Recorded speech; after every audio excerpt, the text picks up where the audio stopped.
YCP నాయకులు criminal gangs చాలాసార్లు నాకు బెదిరింపులు ఇచ్చినాయి. దానికి మించిన బెదిరింపులు నిజంగా నాకు తెలంగాణ నాయకులు వైసీపీ గుండాలు ఇచ్చిన బెదిరింపుల కంటే కూడా, చంపేస్తామని బెదిరింపుల కంటే కూడా నాకు తెలంగాణ ఎప్పుడు ఇవ్వాల. అసలు ఈ గొడవ అంతా ఎందుకు స్టార్ట్ అయింది? ఈ గొడవ అంతా ఎక్కడ స్టార్ట్ అయింది? ఒక ఎనలిస్ట్, ఒక విశ్లేషించే వ్యక్తి, ఆయనంటే నాకు గౌరవం, ఆయన మీద నాకు గౌరవం ఉంది, ఆయన తీసుకుపోయి ఓ మీడియాలో మాట్లాడతా అమిత్ షా గారి గురించి మాట్లాడారు.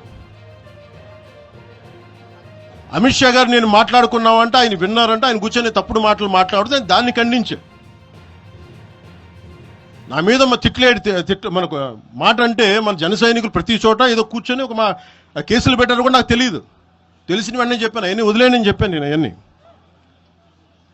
మళ్ళీ ప్రెస్ క్లబ్లో పోయి మీరు తిడుతూ ఉంటే, ప్రాంతీయ విద్వేషాలు రెచ్చగొడితే దాంట్లో కూర్చోబెట్టి ఎంతకాలం చేస్తారు? 12 సంవత్సరాలు తెలంగాణ వచ్చిన తర్వాత ఇంకా తెలంగాణలో ఉపాధి లేకపోయినా ఏమి లేకపోయినా దానికి ఆంధ్రుడే కారణం, దానికి పవన్ కళ్యాణే కారణం. పరిశ్రమల్లో ఈ లెక్కల్లో ఇంక మీరు ఎప్పుడు మీరు ఎన్ని చేసినా ప్రతిదానికి ఎక్కడో చోట తెలంగాణ ప్రజలు ఇది గ్రహించాలి. ఉద్యోగాలు రాకపోయినా, ఉపాధాలు రాకపోయినా ప్రతిదానికి ఆంధ్రోడు కారణం అంటే ఆంధ్ర ప్రజలు నిజంగా ఎందుకు వస్తారు ఇక్కడికి? తెలుగు చిత్ర పరిశ్రమ ఎందుకు వచ్చింది? ఎక్కడో మద్రాసులో ఉండే తెలుగు చిత్ర పరిశ్రమ ఇక్కడ రావడానికి కారణం తెలంగాణ ప్రత్యేక రాష్ట్రం కావాలని కోరుకున్న నాయకులు చెన్నారెడ్డి గారు తీసుకొచ్చారు ఇక్కడికి.